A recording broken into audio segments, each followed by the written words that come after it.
J'espère ton patrimoine Luisa Galaise raconte mon histoire africaine. Raconte mon histoire africaine.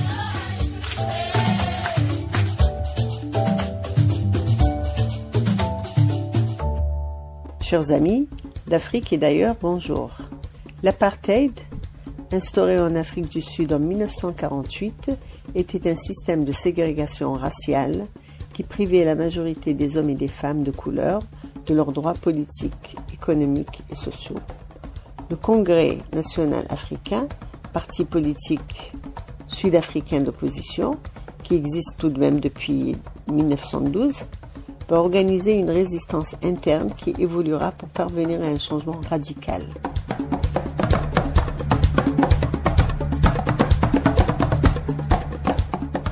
Nelson Mandela, le leader charismatique de l'ANC, qui a passé de façon quasi continue 27 ans de sa vie en captivité, et les pressions internationales de lutte pour la défense des droits des Noirs vont affaiblir le régime et précipiter ce changement.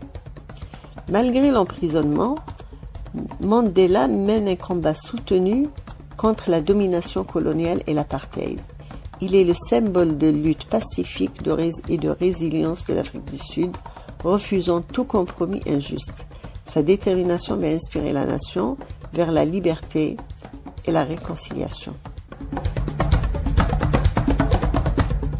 En 1990, Mandela est libéré et l'apartheid est aboli officiellement en 1991. Mais c'est le 10 avril 1993 que l'Afrique du Sud enregistre un tournant crucial pour une fin réelle de la ségrégation. Le pays est secoué par l'assassinat de Chris Hani, un leader influent, chef de la branche armée du parti, une figure respectée des jeunes militants.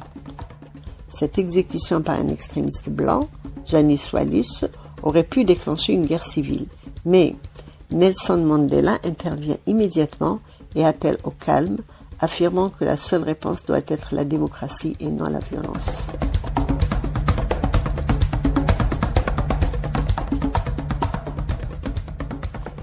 Voyant le pouvoir de Mandela de maîtriser tout un peuple, le gouvernement de Frédéric de Klerk va engager des négociations et le 10 avril 1994, les premières élections démocratiques multiraciales sont organisées.